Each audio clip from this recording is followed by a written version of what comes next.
What is up, people, and welcome back to the Storey StrengthCast. And I hope we're all having a good day, whatever day you're listening to this on.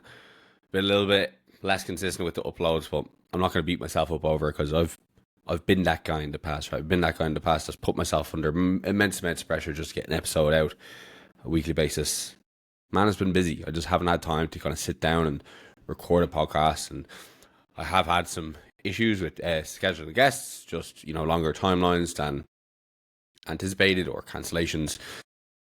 You're stuck with me for today, okay? So today we're going to talk about traveling and still making progress, because I have been doing a lot of traveling recently. I've actually been in the airport, and I've been going on some type of trip away pretty much every single month this year. I had two stags at the start of the year. I then had a trip back home to Ireland for a couple of weeks. Then I had things like weddings in Valencia, shows of Valencia. I was away for Emma's show in Ireland. I was in Alicante again there last weekend, and I'm going back to Ireland next weekend. Safe to say, I'm pretty sick of traveling, and I like my weekends. I like my quiet weekends, like I'm having here today. Like today's a Saturday, it's a rest day, and I like having these days just to kind of do some content making, I guess. But we can still stay consistent with the likes of our body composition goal quite easily when it does come to traveling, right? And that's something that I have been doing quite well across the last couple of weeks. So since I started this diet phase in April, I am now 8 kilos down, and that's with 2 weddings in a way, that's with 3 show weekends in a way, and other kind of things that have popped up as well that could potentially kind of just derail you, right? Now, having kind of had this experience, as well as like all the experience of years gone by, as well as helping my clients navigate their own goals with the likes of like trips away, not necessarily leisure related, right? Because I do think if you're going on a trip and it's leisure related, right, like it's a holiday, you don't necessarily need to be thinking about staying consistent with my progress for the gym to be like of utmost importance, right? Ultimately, at the end of the day, most people go on holidays to relax. If you want to, keep on top of your protein and target while you're there to maintain maybe the body composition you got yourself in before you went on holiday, great, do that. Maybe it's already a habit that's ingrained and you just do it without even thinking. If you want to get some steps and like walk around more, be a bit more active in your holiday, cool, do that if that's how you like enjoying your holidays. If you want to just lie by the pool all day and that's your idea of a fun holiday, more power to you. So I'm not going to be sitting here and kind of telling you exactly how you should be thinking about your leisure holidays, but I will be kind of going over how I typically go about travel and trips away, because have a bit of a foolproof strategy at this point, considering I've been doing it for so long. So before we get into the podcast, if you have been enjoying them, please do consider giving me a rating on the podcast platform that you're listening on. It does help the podcast grow. I do see that the follower amounts are going up too, which is always great to see. So some new listeners since the last time that we checked in, and hopefully we'll have new listeners coming every single week, right? But as well, to my existing audience, I really do appreciate you, and I appreciate all the kind of feedback that I do get, whether that is commenting on the likes of a YouTube video or just sending me a DM on Instagram, or sharing the video or sharing the reels or the actual podcast on your story. So yeah, appreciate that. So staying consistent with travel. So I think the first thing that I think you should really be looking at doing here is planning in advance, of course, with things like flight times, prepping for stuff that you're actually going to bring with you, things like accommodation scouting. There's going to be things like where the location of the actual accommodation is, what type of accommodation is, hotel, Airbnb. There's also going to be the likes of what are the kind of amenities that are in the area that you're going to be staying in. Okay, so before I will go on a trip, I will typically try to kind of see where that kind of falls within either a training block or within the kind of current goal that I'm on. Because if it's a goal that is really, really important, really, really immediate, I will try my best to maybe put off some travel. So say, for example, if I am competing in a powerlifting competition and I have to go away maybe 2 weeks beforehand, I'm probably going to try to put that off as best I can. Now, it's not always the case. So say, for example, before Christmas, I competed in December Open. And 2 weeks before that, I was in Ireland for my clients, for my clients' competition. I had clients competing in Limerick on the Saturday. I had clients competing in Dublin on the Saturday, then clients competing on Sunday. So what did I do in that scenario? Because it's 2 weeks out from competition, and that's also when I was meant to do my heaviest squat. First things first was I was able to stay in my family home for the first night that I got there. So got in on Friday night. I booked an evening flight, so it just meant that on the Friday I could still do my training session the Friday, still have the majority of my food, just prepped as I usually would, get to the airport later on that day, have like a meal prepped with me. Once I get off the airplane, off to do a food shop, make sure that my family house, which is usually quite sparse with food because it seems like my parents don't eat, so there's never anything in the fridge. So I had to get the food prep done, and that's like just gained from experience, right? The amount of times I've flown home and hadn't done a food shop and then got to the house, I'm like, oh, thank God there's going to be something here in the fridge because I'm really, really hungry. And I open up and there's like a few things of beer and like, sticks of butter and loads of cheese. I'm like, oh, great. So off the plane, off to a food shop, and then the competition first day, the Saturday, is the next day. Wake up the next morning before I head off, because I have to head off quite early, which was in 9 a.m. start time for my guys. I woke up 6, my usual time, forgoed my usual morning coffee or morning walk, and I decided I was going to do some meal prep for the day, just to ensure that I was able to kind of have some nutrition with me throughout the actual competition day. Meat went smoothly, ate throughout the kind of last flight, or when they had their breaks between the flights, got home, and then I was able to just kind of like chill out for the rest of the evening, get my steps in. But then the next day, I had traveled into Limerick. Now, that Sunday was the day of my final heavy squat, and my last proper big session before competition in regards to like squatting. Now, I didn't have a lot of time because I had to travel from Meath down to Limerick, and I had to be there for 2 p.m. So, and I also needed to train. I wanted training competition equipment. What I do, drove down to Southside and Sandyford. I knew that they were going to be open quite early. I was going to be able to get in my squats quite early, and it was going to be on the way to Limerick. Got my squat session in. I just worked up to my top single, did my 3 doubles, and then I did I did my bench, and then I did a set of rest pause on the leg press. Right, so I was kind of cutting down my total training time, which that session would usually take me about like maybe 2 to 2.5 hours. I cut that all down into just over an hour because I was able to kind of just take away a lot of accessories. I did the main stuff, the squat, the bench, and then I did the rest pause on the leg press, just to ensure I was keeping in some leg volume, because that was probably like one of the bigger movements I'd have in a day for accessories. So I just condensed the set down. Usually do about 2 to 3 sets. So instead I just did the rest pause, which I'm going to talk about a little bit later in regards to kind of time saving strategy for training. Then I was able to drive down to Limerick, had my meals prepped for me again from that morning time before I went to the gym, and then the next Monday I flew back to Marbella, right? So that weekend, while it was not me perfectly in routine, because there's definitely some aspects I did miss out on. So there's like things like I wasn't going on my usual walk, my sleep time was probably a little bit less than usual, hydration, those things are probably off. But the main thing here, and the main thing I'm trying to get at is, and it's something we're going to talk to you as we go through the podcast, is I did the most important things that were necessary for that most immediate goal. And that's kind of what we need to think about when it is coming to the consistency through periods when we're traveling. It's not allowing yourself to kind of get into the mindset that if I'm not doing it perfectly, I shouldn't do it at all. It's to try get into the mindset of what is the most important thing for me to do.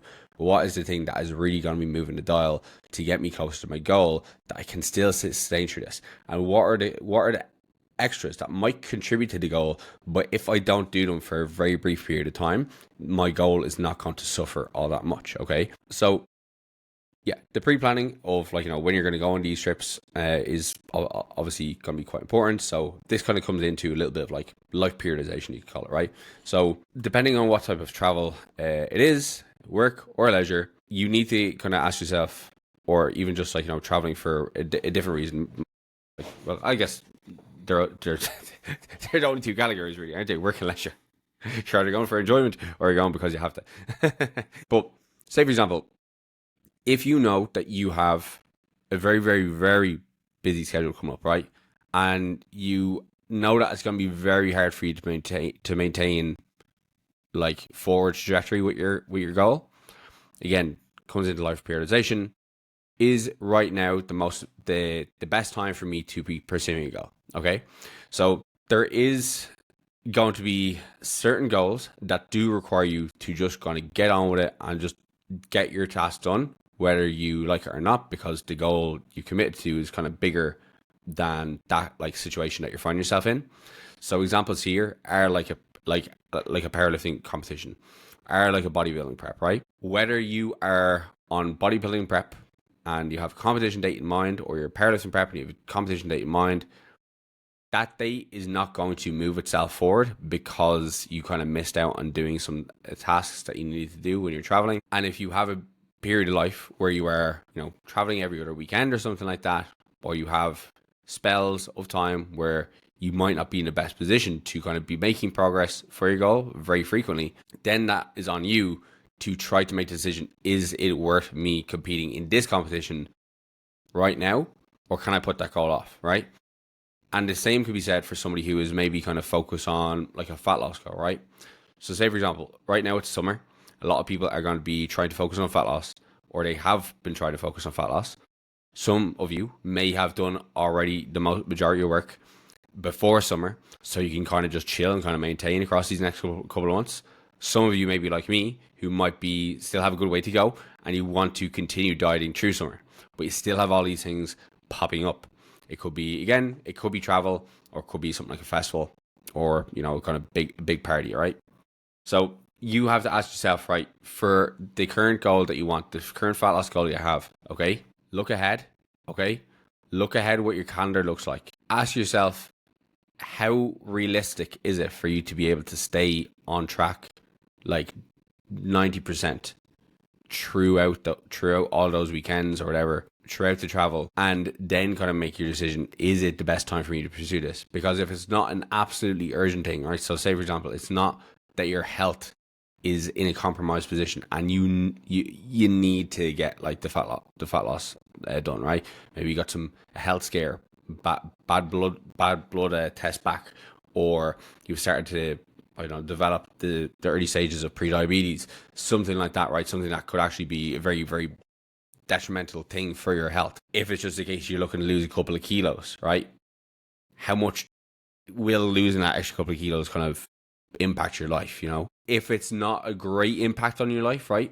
I was talking about this with a client the other day, because we kind of made a decision to just get him to stop a fat loss phase. If the pain of you not losing like that extra 2, 3, 5 kilos is not great enough, right? If it doesn't mean enough to you, you're going to find it very difficult to find a reason to stay consistent through things like travel, okay? Because you won't feel as motivated, okay? You need to have that motivation to be really, really high. So say, for example, for me right now, one of the reasons why it's very easy for me to say, okay, I've done all this travel the last few weeks, and I have more coming up, right? I've got booking again that trip away next weekend. I am going to be going to Ibiza and back to Ireland again in August, and then probably more shit popping up in September and October. My goal is pretty damn big, right? I'm not stepping on stage until 2027, but next stage, the next competition I do in bodybuilding, I want to do really fucking well. I want to impress not just myself, but I want to impress everybody who's in that audience, right? So for me, finishing off this fat loss phase and getting myself into the point like sometime in August, early September, where I can start kind of working on that kind of like after goal, like not after goal, but working on the building phase, right? So I'm going to do a diet before my next gaining phase. I want to ensure I'm my best possible place. I want to get this diet over sooner rather than later, so I don't mind being a little bit more restrictive or planning ahead when it comes to kind of certain travel events. And then when I'm able to kind of make those progressions between September to April next year, September to May next year, whatever it may be, well, then I am going to be able to kind of have a better time achieving that goal, right? That goal is of very, very high importance to me. Right now, at the level of body composition I'm at right now, if it was just the case that I wasn't competing in bodybuilding, okay? And I was like, you know what, I might do a diet phase here. I think I just want to get down to 90, right? 93, 94 at the moment. Getting down to that doesn't make, like, it won't really mean that much to me, you know? And even if I'm being completely honest, at the very start of this diet phase, if it wasn't doing the bodybuilding goal, I probably would have been all right, like just hanging out around 100. Yeah, would it be nice to be a little bit leaner? Yeah, but like, so what? Like, you know, like it doesn't mean that much to me. It looks cool, but it doesn't mean that much to me, right? Again, if I'm at 100 kilos and my health is good, blood pressure is good, heart rate is good, bloods are good, then I'm good, you know? And, you know, realistically, I've got more food to play with at that weight. So I'm also enjoying life a little bit more. So again, that comes down to you really having to kind of investigate whether you pursuing this specific goal right now during a busy period of life or through travel is going to be the thing that you need to do, okay? So that's a bit of like the kind of preamble before you kind of start getting into everything else, okay? So let's start going into maybe kind of some of like the little subheadings I have planned for us. So one of the first things that I'll do when it comes to traveling, naturally enough, is going to be booking my means of getting there, right? So for the most part, that's going to require flying because I'm usually kind of flying back to Ireland or somewhere else. Now, for me, I am 9 times out of 10 going to book a flight in the afternoon. The reason, or afternoon or evening, and the reason for this being is it just means that I'm able to still get my training in on that day. From experience, if you try to train after you fly, it may not work out the way that you want it to, because things you have to account for when you are traveling is the time it takes you to get to the airport, the time you have to be in the airport before your flight, that flight potentially being delayed, and then when you get off the plane, you getting from the airport to your location, the check-in time of that location, if they have a check-in time, also other things that you may want to do before you get settled in the accommodation they're in, the food shop. If you get to the Airbnb or hotel and they don't have some of the appliances you're expecting, you might want to or have to go out again and buy them. And then there's the period after the airport or the flight where most people are typically very, very hungry. If you haven't had food prepared with you, now you have to also eat. So by the time you kind of get to the place where you're going to and all the flight time as well, right, the actual travel time in the plane, it can be very unlikely that you will get it to the gym that day or you will have a good session. I have done it once, and it was actually after a long haul flight from Ireland to Canada, and it was fucking rough. I tell you that for nothing. Like, Jesus Christ, the weights felt about 20 kilos heavier than they should have on that day. So my advice for most people, if they are looking to kind of keep to their usual training schedule as best they can, you know, try to book an afternoon flight or an evening flight. They are a little bit more expensive, but there's also kind of other benefits that you're getting from them, right? You're not having to have your sleep schedule really disrupted, so you can essentially wake up at the same time as you usually do, go to bed at the same time as you usually do. So you're kind of knocking off a few birds with like one kind of more convenient option, right? Which is you're able to keep your sleep schedule on track. You're able to keep your training schedule somewhat on track, getting your training session in beforehand. And even a walk if you wanted to. You're going to get a mountain of steps done between you getting to the airport and going through the terminals and everything like that. And then as well, like after the actual flight itself, like, you know, you get off and do your food shop or whatever, and like, you know, maybe kind of stroll around to kind of new location you're in. And just on that day alone, you're able to kind of keep everything pretty regular. If it's the case where you're booking a morning flight or a nighttime flight, the chances of you being extremely sleep restricted like increases a lot, of course, right? So if you are looking to get a cheaper flight and it is, you know, 6 a.m., 7 a.m., even 8 a.m., you know, you potentially, depending where you live, right? Like, I'm very lucky in the fact that where I live in Ireland, I am 20 minutes away from the airport. You know, getting to the airport for me is just like, nah, it's grand. I don't mind a kind of early flight as much. But if you're living in the Midlands or something like that, you know, you might have to travel for like, you know, 2 hours before you get to the airport, where you have to be there 2 hours before the flight. So that's like 4 hours they have to be traveling for, as well as maybe 30 minutes to an hour beforehand if you want to kind of maybe have some meals prep to bring with you, right? So that could be a very, very early start for you. And naturally enough, what happens when a lot of people go through sleep restriction, whether it's late or whether it's early sleep restriction, so you cut off your sleeping time early in the day versus later in the day. Quite often, people who cut their sleep off short in the morning will have the kind of biggest kind of impacts from sleep restriction, right? Because their body is going to be missing out on a decent proportion of their rapid eye movement sleep, which typically is going to be in control of things like your mood, emotional regulation, things like, your brain's kind of like not processing power, but your brain's ability to be kind of creative and kind of think kind of rationally, I guess you could say. So on that day, and then as well, there can be also kind of impacts in regards to how your body processes food then, right? So we know that when people are kind of sleep restricted, they can have decreases in things like ghrelin. They increases in ghrelin. So ghrelin's a hunger hormone. They can have decreases in leptin. So leptin is a satiety hormone. So you have a decrease in satiety, an increase in hunger. You want to eat more. And quite often people also gravitate towards more kind of shittier food, right? So when you're going to the airport, maybe those almond croissants or chocolate croissants or donuts or whatever the fuck they have look a lot tastier, and you decide to have that for your breakfast versus maybe having something a little bit more substantial.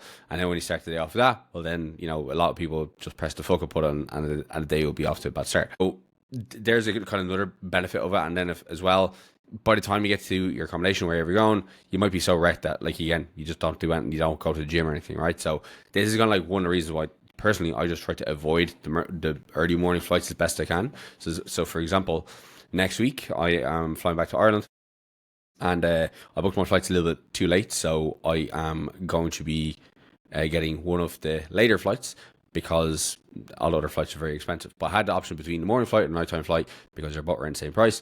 I picked the nighttime flight, right? The reason I picked the nighttime flight versus the morning flight is for this exact reason, right? And also, interestingly enough, right? So if you go to bed a little bit later than usual and wake up around the same time, your body will still be able to kind of go through a sufficient amount of sleep cycles for you to wake up the next day, feel quite restored, and still get some of this rapid eye movement sleep. However, when you do the opposite, when you go to bed at the same time and wake up really early, you don't have as much of a good quality sleep because you're kind of missing out on some important sleep stages like REM, which are going to only really be present in that morning time. So when you go to bed a little bit later, your body typically just increases its efficiency to go through the sleep cycles. You might wake up the next day a tiny bit more tired, of course, because you went to bed a tiny bit later. But you should still be able to have like good training sessions. Like, your training won't be as impacted. You won't be as bollocks. Your hunger and appetite will be a lot more regulated too. So it is a kind of net win. That's kind of exactly why I chose that flight versus picking the early morning flight. Even though the early morning flight, I'd be able, like, in theory, I would have the whole day and I'd be able to just get my training and stuff like that. But in this case, it just seems to be the best option for me. And that's kind of one of the reasons why I'll go for it. Okay. Now, again, if you're on a budget and either or, like, you have to get the morning flight, so be it. But, or if you just want to make the most of your first day, crack on. But if you are looking to, stay relatively consistent with your training and staying consistent with nutrition and make your life a little bit easier, either book an afternoon flight if you can afford it, if you can fit it within your budget, or get a nighttime flight. All right. So another kind of big thing, which I kind of mentioned at the very start of the podcast when I was talking about my trip to Ireland for my client's competition, was the prepping beforehand, right? So when I have a travel day, I'm doing quite a bit of food prep. And it is the one thing that a lot of people don't know. But when you are traveling, you are allowed to bring food with you, okay? So when you're going through airport security and when you're getting onto the plane, they are two separate like stages of the process, right? Like if you're getting Ryanair, for example, Ryanair doesn't have like, agents at security to be like, hey, that guy has more than one bag with him, take that off him, right? What myself and I usually do is, like, we're traveling in the afternoon. So say, for example, we're traveling for a 2 p.m. flight, means you have to be in the airport for 12. Wake up in the morning. Once you get up, do some food prep. Typically, I'm going to, for travel time between Marbella to Dublin, I'm going to prep at least 2 meals to bring with me. So I'll have my breakfast as usual, and then I will prep a meal to maybe have about my lunchtime, and then maybe a meal that I'd have like, again later in the evening, right? So this is just a churn. I'm still having my kind of similar meal frequency. Now I will prep them in things like a glass Tupperware container. Just it tastes better out of Tupperware container, and if you're concerned about things like microplastics leaching into your food, like, personally, I don't give a fuck.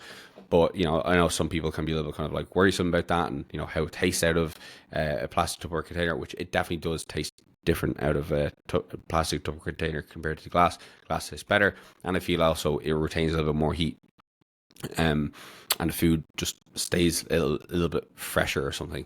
But anyway, so we'll prep 2 meals, right? And usually the kind of big thing with just the meals you're prepping with you is don't be silly, right? Don't prep something that has a fucking ton of liquid in it. So I'll typically prep something that is quite, not dry, but like I'll either make myself a burrito bowl, so like rice, some salsa, some chicken, black beans, kind of stir fry veg. I'll prep something like that, or prep myself like just a regular stir fry. Again, could be rice, could be chicken, or whatever. Or I will prep myself something like a potato meal with some green veg and some again some chicken or beef. Right now, there's going to be certain meals here which suit traveling better than worse. Right, so the likes of like the potato meals, which is sounding better, right? So I usually have maybe potatoes, green beans, and like maybe chicken, and maybe some type of like fat source, maybe like my crispy chili oil. Now I can understand why most people would not like the thought of that, and that's completely fine. I'm different. For me, if I just add a little bit of hot sauce to that, like that's a fucking it's a gourmet dish. But for some dishes, definitely are nicer to have cold than others. So a big one that that like a lot of my clients seem to enjoy is either using rice or pasta and mixing that with like a beef mince, and you could mix the beef mince with whatever you want in regards to seasoning. So if I'm having like the burrito bowl, I'm usually going to use like beef mince, some of the old El Paso taco seasoning, some rice cooked with a stock cube, and then you're going to have like kind of diced vegetables in there: peppers, onions, garlic, mushrooms. You have your salsa, of course, and black beans, and like you mix all that together. Put a bit of like tiny bit of hot sauce on that too, as well. And hot or cold, that generally tastes nice. And I find it hard for people to not find that nice, because quite often when you're using the travel time, like I was talking about there, right? That food is not going to be cold. It's going to retain a lot of its heat. Now I guess some people are going to be kind of asking about like food safety and things of food poisoning. I am not I'm not an expert in that area, and I can't tell you, but I can tell you that I've never gotten sick so far from prepping these meals and bringing them with me. If you can, and you want to stay on track through travel, this is a pretty essential part of the process, right? The 2 meals that we usually prep for ourselves in this context is just one for maybe around not necessarily around lunchtime, but one to potentially have just before the flight or on the flight, and then one is like that emergency meal for after the flight, right? So the period between you get off the plane and you are traveling to your accommodation, or you're doing your food shop, right? This is kind of a time when people can be very, very, very hungry and make some kind of poor decisions, right? You go into the supermarket and all of a sudden you see all these new things that are in a different environment. Like, oh, let me try that, let me try that, let me try that, let me try that, let me try that. And you get home and you try the food, but you overshoot the amount of calories you're going to take in the next meal as well. You like, and this happened to me. I know happens to a lot of other people too. You kind of overweight how hungry you are, with how many calories that you actually need in that scenario, and then you can either push yourself very, very far over your calorie goal, or you can essentially kind of leave yourself fuck all calories for the rest of the day, and your hunger is still quite high. I find like once you kind of go through that period of very, very intense hunger and you don't satisfy it for a period of time, then you do satisfy it, those hunger levels just don't normalize for like the rest of the day. So this is just a kind of key strategy that like we'll kind of use and implement, is just have those meals prepped and ready to go, right? It might not seem like the most appealing thing at the start, but once you start doing it, honestly, like you will be extremely glad to have it, right? It's better to be looking at it than looking for it. So I have been asked by people, how do we bring the food onto the plane, right? Because again, if you're traveling with Ryanair, again, just kind of using Ryanair's example here, because it's probably the airline I frequent the most. If anybody listens to me here who works for Ryanair, get me a discount code, it'd be appreciated, or get me a sponsorship. Imagine that, Ryanair sponsoring the podcast. Have a little intro by Michael O'Leary. But yeah, how do we get the food onto the airplane, right? It's a question I've been asked, so I'm sure other people have thought it too, right? So you have your little wheel-on bag. Usually I'll pay for priority because I always overpack anywhere I go. I'm not the type of person who could just bring my backpack even for like a 2 or 3 day trip. I need to have my wheel on. So bring the wheel on and you have your backpack. Now, if I have my backpack and it is full, as well as the little case I'm bringing is full, I will simply just have a plastic bag with my Tupperware containers in it, right? Because, the way I see it, if you're getting onto the airplane and people are able to bring their bag on, their backpack on, and they're able to bring a duty-free bag on, why can't you bring on a bag with your Tupperware containers? No reason you can't. Okay. Now, I have seen other people who are bodybuilders. They will go with an even more space-saving technique, which is putting food into Ziploc bags. Which honestly, I am not ready to do that. I'm not at that level of commitment just yet, because it looks disgusting. I've seen people like eating oats and eating like chicken and rice meals out of Ziploc bags. It can be done though, right? Like again, where there's a will, there's a way. If you want to make your goal work within these confines, you absolutely can. I think my option here is a little bit more palatable. Now, of course, you can just get some food at the airport, and you can get some food on the plane. However, for most body composition goals and for most performance goals, what you're going to get in terms of airplane food, probably never the best macros. Like, if you're looking at the likes of Ryanair, like what you're going to just get yourself Pringles, some Haribo, and ham and cheese toasty. You can do better than that. You could get yourself some fulfilled protein bars, but again, probably not the most filling or satiating thing. Like, you could have 2 of those bars and still feel like you want like a proper meal after. So this is why you kind of will still go with like, the kind of prepping something in advance and bringing it with you before you get on an airplane. Like, you could also just go to somewhere nice in the airport. Like, maybe like most airports these days do have somewhere where you can get like pretty decent food. You can pick up different salads. You can pick up like meals with like leaner meats as well. When I was in Alicante Airport there recently, I got myself a stir fry. Right, I got myself a nice stir fry. Lots of good quality chicken breast. It could have been good quality, tasty good quality. Some vegetables. Because I was actually traveling from a hotel, so I didn't have the opportunity to even make myself some food. So, but definitely getting some food in the airport, if you're not willing to kind of make some food in Tupperware containers and bring it with you, it's definitely an option. Or if you're in a rush and you hadn't had time, it's definitely still an option. But you can use your best judgment here, right? And what I generally say to my clients in this context is, like, if they're not willing to prepare the food or bring Tupperware containers on the plane, which is fair enough. If you're going to get food in the airport, opt for something that is going to have like at least like two palm size servings of protein source, right? You want to ensure that like you're getting maybe kind of 1 to 2 fists of vegetables in that actual kind of food like product that you're getting, or the meal that you're getting. And then allow yourself to have your carbohydrates scaled to what your needs are, right? If you can kind of follow something like that, well then you're going to have some decent quality food with you that's going to keep you somewhat energized, and it's not going to have you like wanting for more as you kind of go through this travel process. And you know what, could it be a good idea to buy 2? Like I kind of mentioned, that I prep 2 meals with me, because again, you're going to be hungry on the flight depending on how long it's going to be, and then as well you're going to be hungry after, or at least you're definitely going to be hungry after, before you do all the kind of bits and bobs that are done off the other side of the flight. So it's good to have that there versus having to wait for yourself to kind of do shop, prepare everything, or even go out to eat. And it could be like hours and hours and hours before you actually eat again, okay? So, and then the final thing for a travel day is just ensure you have a good water bottle with you. So most people feel like crap through travel days because they just don't drink enough water. And most airports I've been to, they only really have like the 500 ml bottles of water and or 750 mils, and they're really expensive. And then as well, Dublin Airport. I don't know people who are listening to this who have been to Dublin Airport. Most of my followers probably. Terminal One.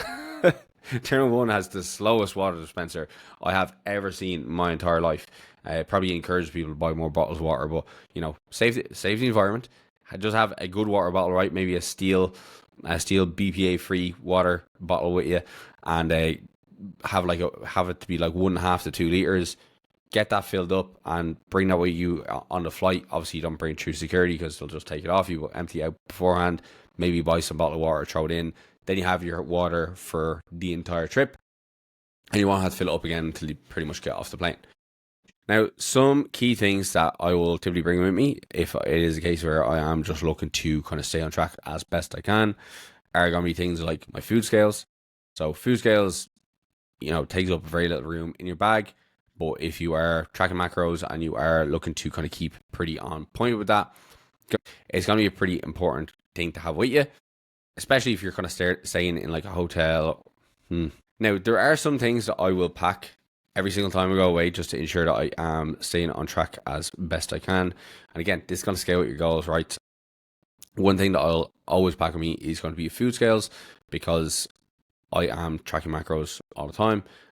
For most of the time anyway, 99% of the time I'm tracking my macros, and the best way to be accountable with that and accurate with that is by weighing your food. And I've never been to an Airbnb that's had a food scales there. I've had to buy one most of the time after I get there, which I have stopped doing, just bring my own, right? And you do the exact same hotel, because in a hotel you're going to have even less facilities to prepare and make food, because it's a hotel, right? They want you to eat in the hotel. You might have a fridge available, but you can definitely still maybe kind of make one to two meals of your day in your hotel and be pretty accurate and pretty on the ball when it does come to tracking macros there, and just have the excess that you're going to hit, and maybe with eating at restaurants or whatever. So the weighing scale is going to be, the food scale is going to be something that comes with me. Right now, I am bringing travel scales with me. I like to actually kind of weigh myself in the morning, because I am again trying to go through this more kind of diligent process with kind of monitoring my body weight, and because I'm traveling very frequently, right? Because if I'm traveling every second weekend or something like that, and I am consistently having 4 days of the week where my body weight is not being shown, that's going to play into the kind of actual adjustments that myself and my coach are going to make in regards to my food.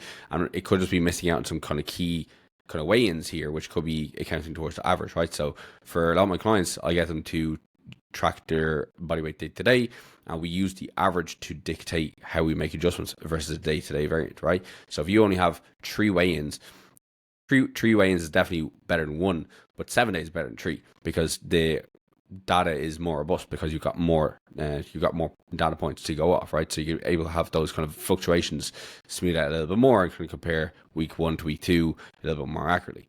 So that's just the one thing I bring with me. And we have this very, very handy travel scales, which is actually around like nearly just a tiny bit bigger than like a kitchen food scales. So we use that.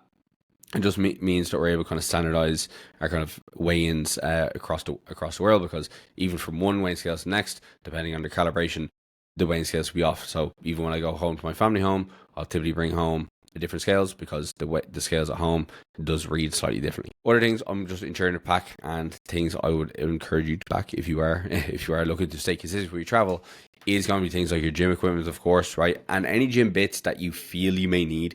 So for my powerlifters out there, your belt, your shoes, your sleeves, your wrist wraps. Most gyms won't have the likes of chalk. So if you have a check-on bag, definitely bring some liquid chalk. If you have just a regular carry-on bag, you'll have to bring the likes of block chalk, or you'll have to buy some in the area that you're in, because it really does make a difference. Anytime you go away as a powerlifter, or somebody who's like shifting heavy loads, and you're going to a warm country and they don't have like chalk in the actual gym. Most gyms do have like poor bars. Like, the bars either don't have good knurling, or the knurling is like quite worn away. And the bars can be a little bit crappy. And then, of course, you're lucky to get a gym with like great aircon. And holding onto a bar for like deadlifts can be a bit of a nightmare. Even at the likes of bench, your hands sliding away from like laterally on the bar. Again, it can just be a bit of a nightmare. So bringing chalk is probably a good idea. Most gyms will have their own collars, so you don't need to bring those. Most gyms will have, you might want to bring things like your lifting straps as well, just in case you can't get your hands on any chalk and you do have to kind of use chalk for or you have to use your straps for your deadlifting. If it's only a couple of days, it's not to be on an end all, but if it's very, very frequently, I would definitely be encouraging you to bring chalk with you anytime you do go away traveling. When it does come to like, and I did mention the gym clothes aspect, but ensure you bring enough changes of clothes for how many times you plan on training, because you can't count on, especially if you're in a hotel, being able to wash your clothes, right? And naturally enough, you don't want to be wearing the same sweaty clothes to gym like 2-3 times while you're away.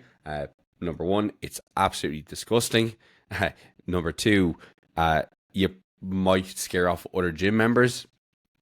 And I don't have a number three, but number one and number two are going to be enough reason for you to just not do it. So ensure you have a kind of good idea as how many days you are kind of allocated to train while you're away, and bring enough clothing alongside everything else that you're going to be packing on the trip. So now that you have your flights booked, you know how you're going to go about kind of keeping yourself sustained with energy, with your nutrition on the actual flight. You have your bags packed with everything you need to keep up your training through the travel, and be able to kind of keep accountable for maybe your fat loss progress, your gaining progress, or whatever it may be. The next thing is going to be accommodation scouting, which is probably something I should have paired with the likes of the flights. Depending on where you stay, in Airbnb or hotel, it's going to be either easier or harder to kind of sustain definitely the nutrition side, right?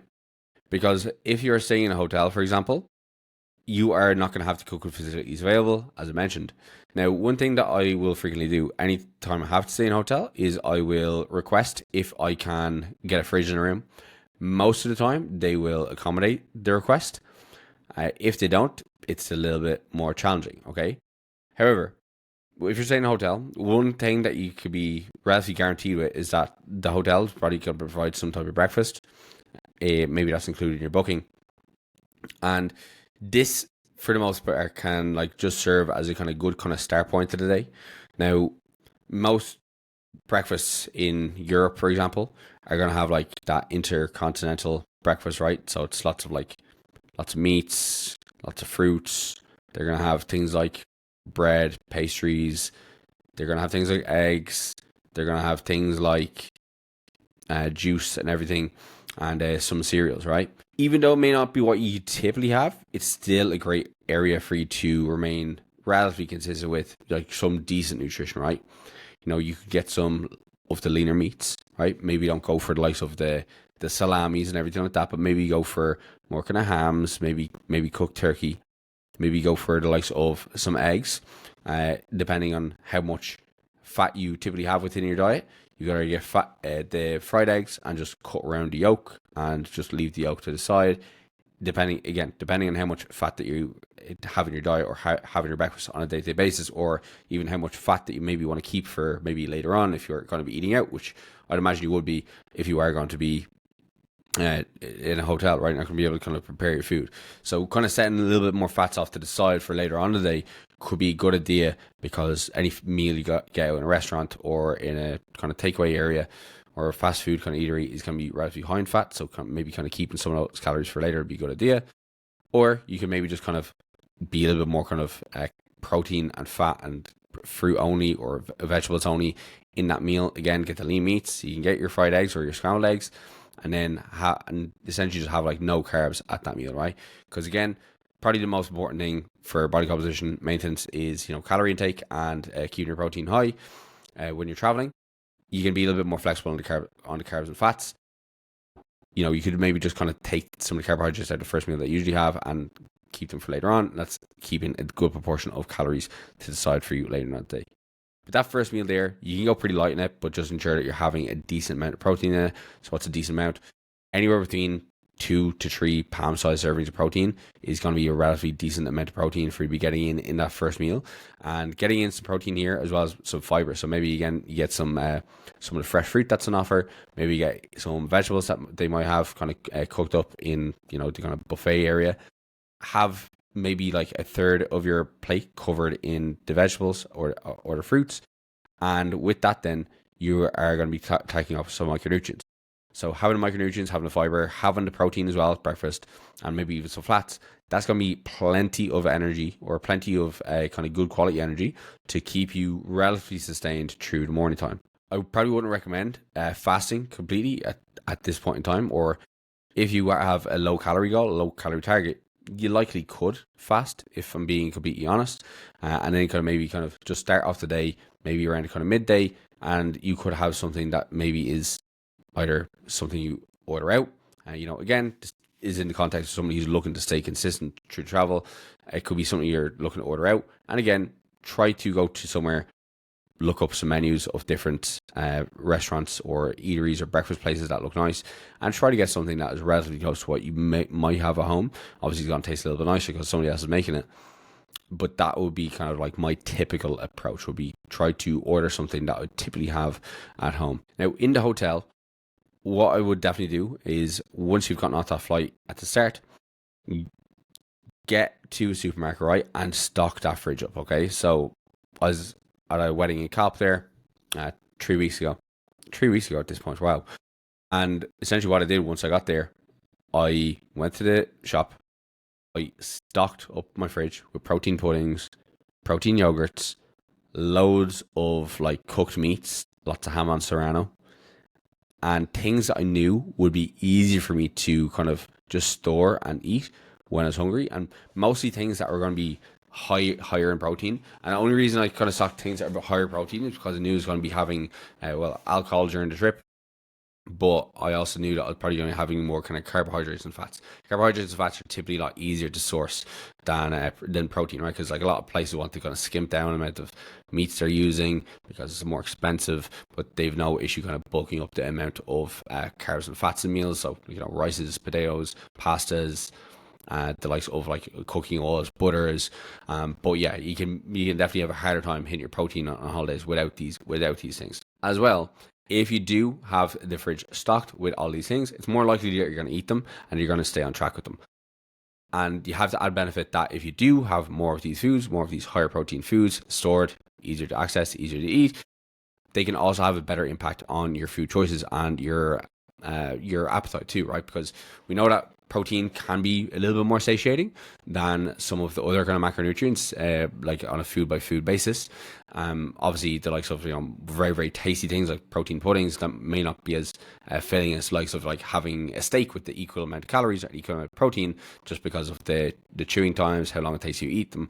But it is still going to be better than the alternative. Okay, so that's kind of like why I kind of go for those two, right? It can impact your food choices in regards to like later on today. That can also impact your total energy intake throughout the day, so you find it easier to stick to your calories.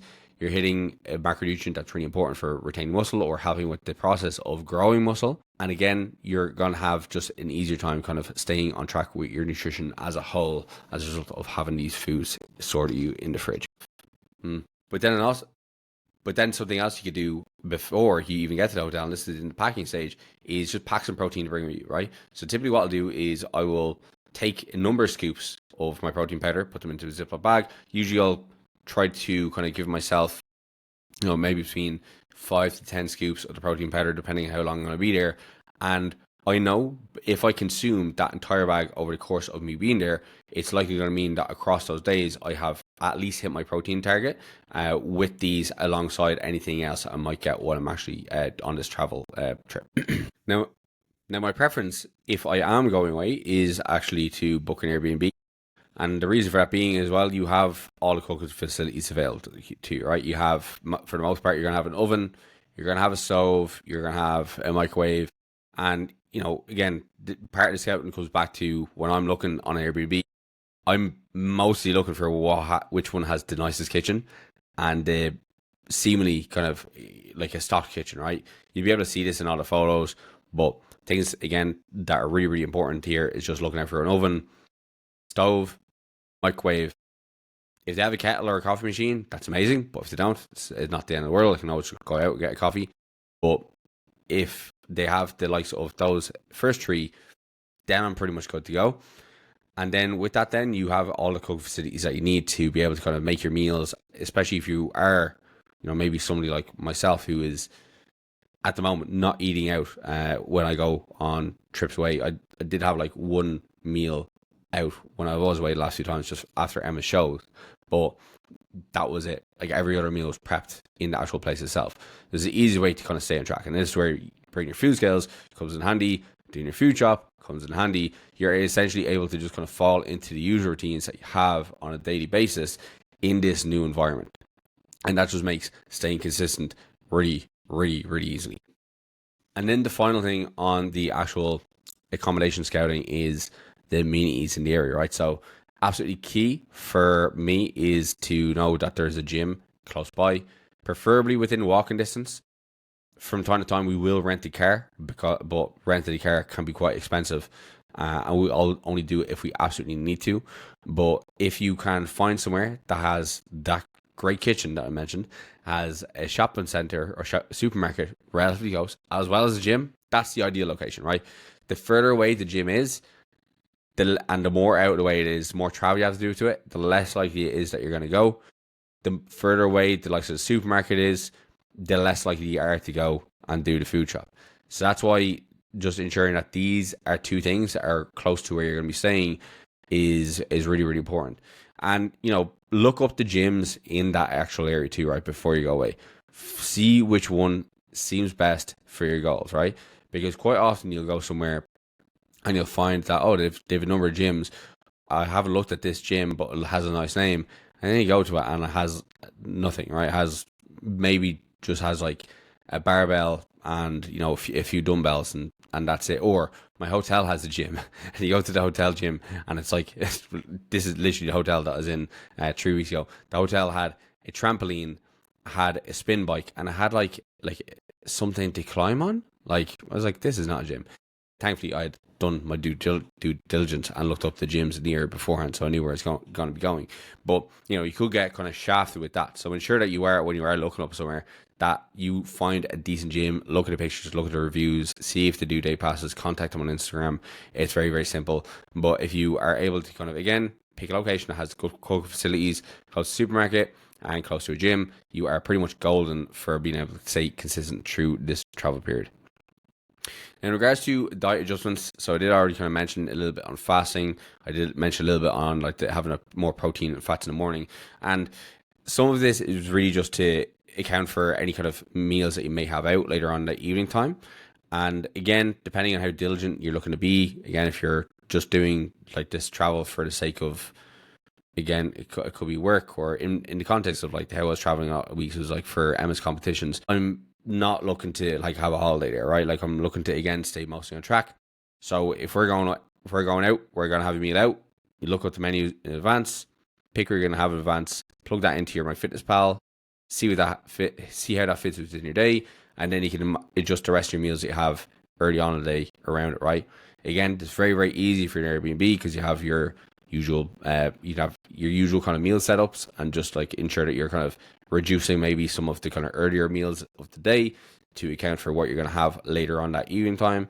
If you're in a hotel, it can be a little bit more of a challenge. If you're in a hotel, already touched on the hotel breakfast, but kind of like what I'll say to a lot of clients is like, if you are in this situation where you don't have as much kind of control over you being able to prepare the food, maybe at each meal just like go for the one course, right? For most people, just going for the one course is going to be plenty sufficient in regards to total energy of sort of amount of calories that's in the meals. It's going to be likely sufficient from keeping you full as well. It's more so the hedonistic kind of properties, right? So the I want more versus I need more, that can kind of make us kind of come on these trips and maybe gain unnecessary weight, right? Now, across the trip, depending on what the trip is, if it's more of a leisure, you could have like definitely one meal a day where you're getting like the 3 courses, and maybe just like having those be quite flexible to be whatever you want it to be. But for the rest of your meals, you maybe look at like condensing the amount of total meals you have within a day down. So if you're typically somebody who has like, 4 to 5 meals, condense your total amount of meals down to 3. Have that protein fat breakfast, as I mentioned. Second meal of the day, again, maybe look to have a half your plate, or to be the likes of a protein source, a lean protein source. Again, allow yourself to keep yourself full in the likes of either some fruit throughout the day or some vegetables in that meal too. You can still fit that in, still make progress, but again, you will make progress as a result of being accountable for the first meal and the second meal. Reducing the overall amount of meals that you're having in a given day, that's one really good way to kind of keep consistent through travel. But the big two things I will generally focus on, and tell all my clients to do so, is in whatever meals you're having throughout the day when you're traveling, ensure that you're really being conscious of the protein intake that you're taking in. And before you go out to the meal, maybe have another kind of like a protein serving. So it could again be a protein pudding, could be a little bit of Greek yogurt with some fruit, it could be a protein shake, whatever it may be. And that's going to allow you to just ensure that you're kind of not going to dinner starving, which can be quite often when people make very poor decisions, going back to what I kind of talked about earlier. But again, this all comes down to the level of diligency that you want to have while you're abroad. But these are things I'll typically do, especially if it's more so a kind of like work related or just traveling out of necessity type thing. Okay. Now, we're almost at the end of the podcast. Thank God, says you. But so I guess like a lot of what we've talked about so far is like coming down to a lot of like just planning, preparation. But on the training front, right? So depending on how long you're traveling for. So say, for example, if you are traveling like for 2 days across the weekend, I would simply just condense your training down. If you typically have sessions that run across the weekend, I would just condense your training down. So get all your training ticked off before the weekend. That means that you're just kind of bringing some of your sessions closer together, maybe through the Monday to Friday, just so you're getting them in. And then when you're going on that trip abroad, you don't even have to worry about bringing training equipment with you. You don't have to worry about finding a gym in the area. You just can kind of go about the things that you need to do while you're in that location. It does kind of make life a lot easier if you're in that context. But if you're in a context where maybe you're traveling for a week, or maybe you're traveling for 4 days or something like that, right? If you're traveling 4 days, so say for example we're going from Thursday to Sunday, something you can easily do is you can just condense your training days down. Say for example you are training for 5 days a week, or even 4 days a week. You train Monday, Tuesday. You do your session on Thursday before you fly, and then you could on that Thursday take some of the prime movements from your Friday session. Okay, this is your 4-day training week. Take like half of your training session for the Friday, half your training session on Thursday. Do all your compound lifts. Do the things that are most important for your physique development or for your strength goal in that session, and cut out the fluff, right? Usually the fluff is like the things that are maybe like lower down on your training day, or maybe even just like single joint isolation stuff, right? Anything that's like single joint, typically not as much bang for your buck that you're getting out of those relative to compound movement. They're a lot more time efficient. They hit a lot more muscle groups. So keeping that Thursday session to just all your compound lifts for the Thursday and Friday could be a better use of your time. Of course, like some of your kind of loads are going to be slightly reduced because you're going to be preparing a lot of hard exercise in the same session, but just means then across that like Friday, Saturday, Sunday, that you don't necessarily need to worry about kind of getting training in that time if you don't want to, right? Or if you just don't have the kind of time within the kind of trip that you're doing. Maybe it's a work trip, you have business events across the weekend or something like that. Again, you can just focus on those without having to worry about the kind of training aspect. Okay, now, if you're going away for a week, it does kind of make it a little bit more challenging, right? Because if you're trying to condense all your training down like to no days essentially, or it means you have to take the week off. But we do something differently, right? So again, we kind of use a kind of similar kind of idea from here. So say for example, I had a client last week who was traveling for work. He had 4 days of training. We condensed it down to 2. I told him, right, again, kind of what I told you there, right? So take your compound movements from the Thursday or from the Monday and Tuesday, pair them together. Take your compound movements from the Thursday and Friday, pair them together, right? He was following lower upper split, so it made it quite easy. He would have his squats, his RDLs, then he have like a horizontal push, a horizontal pull on day 1, condensed from 2 days into that session, and the next day was a similar kind of flow, right? But just with the kind of different pairings, right? We might have had a deadlift first, and then maybe a squat pattern second. Then we maybe had an overhead press and a vertical pull, right? So this is a very simple way to do it. So condensing 4 days down into 2. So again, it could go squat pattern, hinge pattern, horizontal push, horizontal pull. Day 2, hinge pattern, squat pattern, a vertical push, vertical pull. There you're getting pretty much the majority of your muscle groups trained. You are doing essentially like the lowest amount of dose that you realistically could and still make some progress. And you're still keeping in the habit. You're still keeping in that momentum of training. Now, again, if you were able to train a little bit more across the week, well, you just kind of amalgamate your split, right? Maybe you do like a push-pull legs and upper-lower type split. Well, now we can maybe kind of form that into just an upper-lower split. Maybe we could form that into just a full-body split. And again, taking off the exercises which are most important for you and your goal, okay? Which ones are moving the dial most? Which ones are you're getting the most stimulus from? And kind of form them into a kind of training layout that makes sense for that day. Doesn't have much overlap on the day where one exercise is majorly affecting the next one. So that we're still able to get in the things on our program that are moving the dial the most. And we're cutting off the things that are maybe just kind of adding on, right? They're just kind of nice to have, okay? These are just some simple things you do with condensed training down on a total volume perspective and total amount of days that you're training. But there are other things that you do too. So supersets are a great one. So you're pairing either you do agonist and antagonist supersets where you're doing like a chest exercise and back exercise. So you're pairing, you're doing one side of the body to the next. Or you could do peripheral supersets, which are going to divide the body up into like upper and lower. So you do like a chest press and then like a leg extension. So these are other things that are going to help you save time because you're going to do one exercise, then straight into the next, then you'll rest. So you're getting a lot of work in a shorter space of time relative to if you did straight sets because it's cutting down on your rest time by a substantial portion. I covered a whole training session on these kind of methods very, very early on. I can't remember the episode, maybe like my third or fourth episode where I talked about time-saving strategies for training. But these are just things I'm just rehashing with you right now, right? And then as well, if you just want to have one body part absolutely annihilated, you do same muscle group supersets. So this could be, again, doing something like leg press and then into a leg extension. Again, you are going to fire your quads very, very quickly with this. You won't need a ton of sets. You won't need a ton of movements.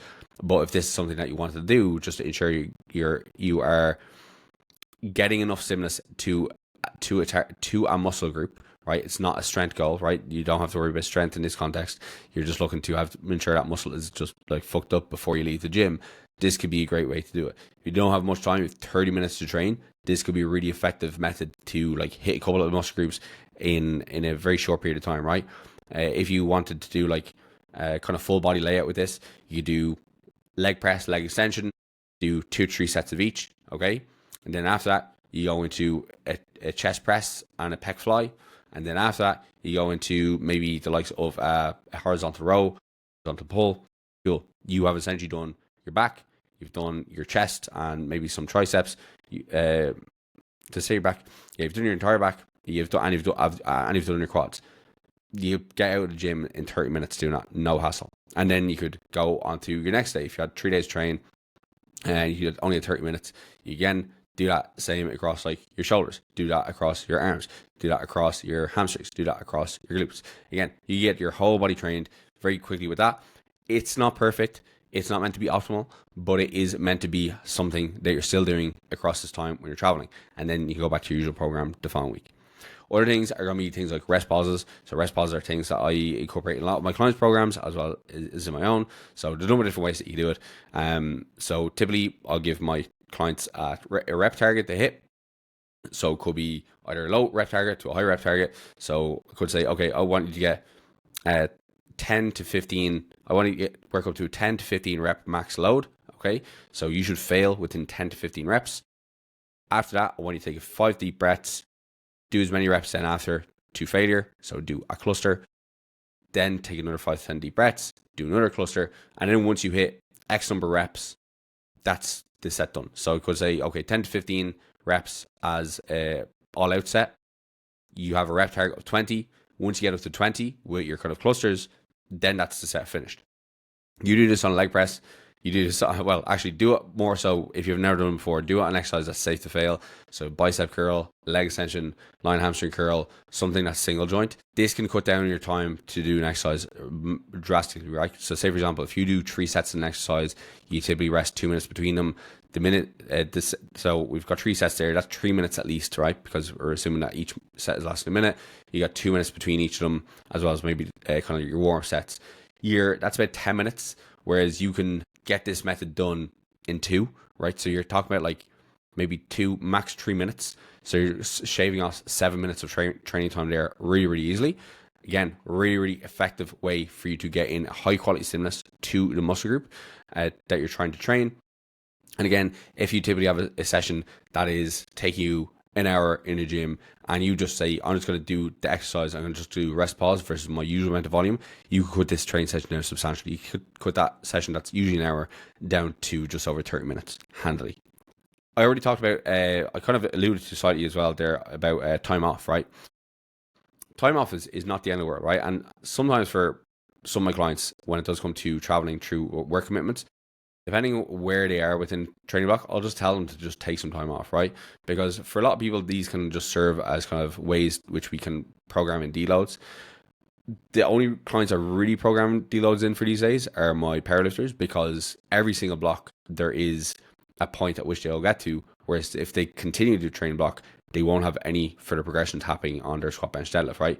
We're assuming that there's going to be some kind of single progression that we can track on our squat, bench, deadlift, but you get to a point where it's just diminishing returns, and every week after that, we're just going to build up more fatigue. So for those, I'm going to pull them back and get them to do deloads more frequently based off how long it takes for them to kind of reach that point.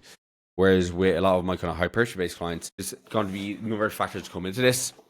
Training experience, so how long they've been training. Most people who've been early in the gym, in the early days in the gym, they don't need the deload.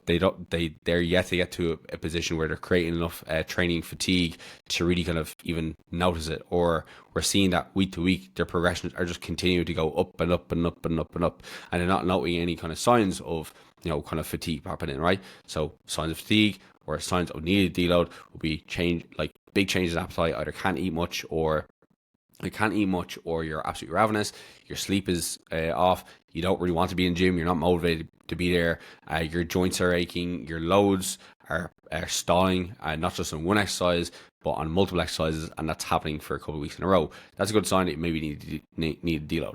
Now, if I can notice that with somebody and they're coming out to a travel event and they are having a number of kind of lifts start to kind of reach this point, I'll just tell them to take a couple of days off training when they're going on this travel trip. I'm still going to give them all kind of previous advice that I did on the likes of the nutrition side of things, but when it comes to training, we'll just take some time off.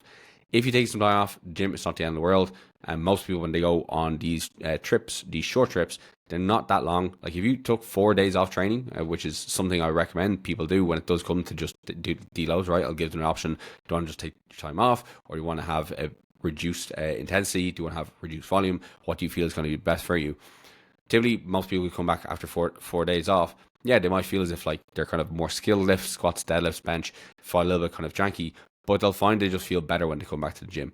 So there's no issue with just taking the time off if that is the best thing for you and for your progress. Because ultimately, if you've been up to the point where you've essentially just been kind of running into walls, continue to train while you're away is probably just going to lead to more headaches than you like, because you're not necessarily going to be wanting to be there. Whereas you come back from a trip and now, okay, you're refreshed and you're ready to get back into a kind of good period of productive training because you've kind of allowed that forced rest to take place. One thing as well that kind of falls into this too is being okay with like allowing your sessions to move ahead, right? So say for example, you're in a context where you usually train on Wednesday, you're traveling on Wednesday, but you're not able to get the session in Wednesday, and then Thursday session is a different session. Don't just skip Wednesday session and do Thursday session, okay? Move Wednesday session to Thursday, take the Wednesday as a rest day, and then do Thursday session on Friday, okay? You're allowed to move your training sessions around. I do this all the time. Your body does not know that you're training your chest on a Monday, okay? It doesn't matter. For the most part, right, I think a lot of us are still kind of tied to the idea of the Gregorian calendar kind of dictating our training days, right? Our training calendar, our training week is separate to our Monday, Tuesday, Wednesday, Thursday, Friday, right?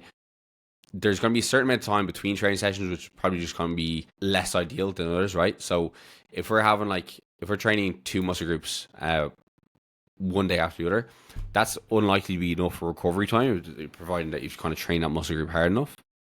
A day space between them can be sufficient. 2 days between them is definitely more than sufficient. And once we get into 3 to 4 to 5, I'd say definitely once you're going to 5 days between training a muscle group, you're getting to the point where that muscle is definitely recovered. Usually I'll try to say max 4 days between training, a leg day to a leg day, max 4 days between them. Any more is probably just too much. Okay, so if you're going on a travel trip and you're doing it this often, right, and maybe you're consistently missing that Wednesday session, okay, and then you're just going to the Thursday, think about the amount of volume now that you're missing every single month or every single mesocycle for that particular muscle group. Okay, do the training sessions as you can do them. So if that means you need to move them forward for the sake of travel day or something that came up unexpectedly during travel, do that. Okay, because when I write a program for a client, for example, I'm not thinking, oh, by the time they get to the end of June, they're going to have made this progress.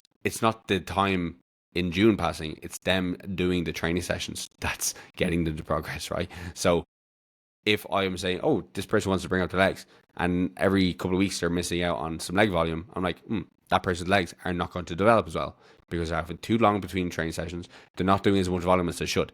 So do the sessions. If you need to move forward, move it forward. Now, when you go and travel away as well, and this probably be my final point because I've been rambling for long enough, actually longer than I thought it would be, is still try to follow your training plan as best as you can from a movement selection point of view, right? So I already talked about some time training strategies, but when it does come to the movement selection, try to still follow the kind of pattern or exercise order and exercise selection as best you can, right? Of course, if you're kind of condensing training down, you're kind of stacking days on top of each other, so be it, okay? But the movement patterns that you can do, still kind of adhere to them as best as you can, right?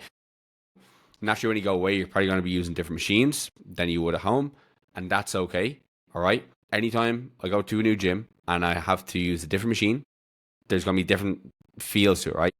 The resistance profile could be different. The machine could have a little bit more wear and tear, so it feels a little bit more janky. Could be a better machine overall or a worse machine overall. There's going to be differences in the adjustability of the machines themselves. Some of them can feel just a little bit different to the one that you usually have at home. And then the loads can be a little bit off, right? Sometimes they don't even have the stickers and the actual weight plates. What do you do in this context? The biggest thing here is what rep range do you have in your program, okay? What rep range do you have in your program for that exercise? How many warm sets do you do before you do that exercise, right? So typically before I do a working set, I'm doing anywhere between 2 to 4 warm sets before I actually do the exercise. This is to help me kind of gauge what load I need to use for my top set, okay? By the time I've done those reps or those warm sets, I should be at a load now, which I should be able to hit for that target rep range, okay? Now the goal is to pick that and assume that that's the load I need to use, and I essentially just push it failure, right? So what you're doing here, you're standardizing the exercise and you're standardizing the intensity, okay? If your goal is to grow muscle, the most important thing that you need to do in this context is keep that effort high. So push that to failure, right? If your rep range is 12 and you get to 12 and it's still easy, don't just finish the set. Keep going, okay? Because when you were using your regular gym at home, you were failing at 12, okay? But now in this one, it's easier at 12, okay? And it feels like the same load. Just keep going, because what you do in the set that you did at home, you failed. What you need to do here, even if the weight is slightly kind of off or you don't know what it is, you need to fail, okay? So you need to kind of push to that point. If you can do that, and you keep your exercise selection relatively similar, by the time you come back, you'll probably notice that, okay, I'm able to just continue on my progressions at home, okay? It's pretty simple in that context. If you're using barbells and dumbbells, it's pretty easy. Most dumbbells and barbells are, well, you assume they weigh the same. Sometimes they feel a little bit heavier in places than others, and that could be dependent on, so say for example, in my gym, we have fat grips on every single dumbbell, which I don't like. But that feels nicer in your hand at heavy loads versus if you have the same load and it's a really, really thin dumbbell, because if it's really, really thin, it's going to have less surface area, so it's going to push down harder your hand. It's kind of the same reason why if you put your foot on a nail, that really hurts. Put your foot on a bed of nails, it doesn't hurt as much because of the surface area. So yeah, even with dumbbells and barbells, there can be things that feel slightly off. But again, once you're standardizing for intensity and exercise, you're pretty much good. If the actual number load is not what it usually is compared to your usual home gym, it's not a big deal. Okay, standardize for intensity, standardize for exercise selection. All right, I have rambled on so much here. Hopefully, it was somewhat valuable. Maybe you learned some things. Sometimes when I do these solo podcasts and I have everything written out for me here in regards to points to touch on, I'm like, do I sound insane sometimes when I'm saying some of this stuff? Maybe to some people. Maybe to some people, like, yeah, fuck, that sounds like a great idea. And other people are like, you're a bit over the top, mate.